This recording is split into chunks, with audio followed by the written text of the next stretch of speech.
Welcome to the Weekly Show. I'm Pat O'Meara, and the Weekly Show is a window into your own community. It's good to reboot the Weekly Show. We're taking over the time slot from our other show, The Shore Show. And since we air in Union County, who better to have as a guest as my buddy, the mayor of Linden, Richard Gerbounka. Richard, welcome back. Well, thank you for having me here, Pat. And this thing's moving a little bit on me there when I was touching the desk. Richard, you know, in preparation for your appearance here, and you haven't been here, I guess, about 3-4 years. 4 years, 3 years. Something like that. I decided to take a ride through Linden. Now, I had a business in the old days on Linden, down by Style Street. So I want to see how big a difference it has been in 4 years. It's not the same old Linden anymore down there. No. You've done, you know, and I'm not blowing smoke. You've done a remarkable job there. I don't know how many jobs you must have created, but there's new businesses everywhere. There's shopping malls. The airport's a shopping mall. Wood Avenue, there's all new business. There's all new housing. It's activity everywhere. Well, yeah, thank you, Pat, for that. Linden is getting a rebirth economically.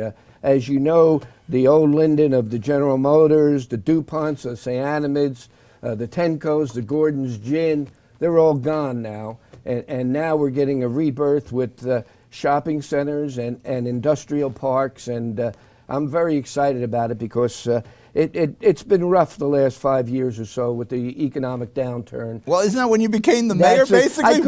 I couldn't have been a worse time to be the mayor. A year after I became mayor, the whole national economy went downhill.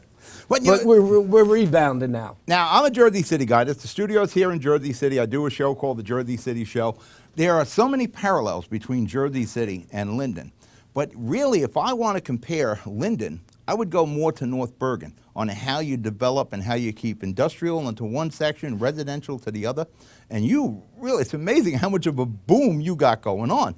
Well, business-wise and development, jobs must be readily available there. Well, jobs are starting to become readily available. And one of the big ones that I'm super excited about is the Goodman-Bircher project you see behind you. This is a great-looking warehouse. It doesn't even look like a warehouse. No, again, Goodman-Bircher is the second largest reinvestment trust company in the world.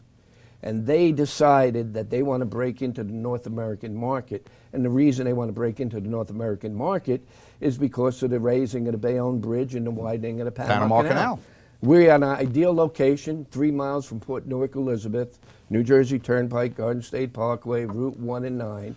So they have purchased 143 acres of the old General Aniline and Film property, which is totally cleaned up, and they're going to put 5 major warehouses such as that on There's their going to property. be 5 of these? 5 of them are on 143 acres. And if you notice, the warehouses are more like a corporate park than a warehouse. And their philosophy is to have their clerks, their lawyers, their human resources attached to each building so that it's one functioning building rather than having 5 warehouses and corporate centers. Everything's under one roof. Everything's together.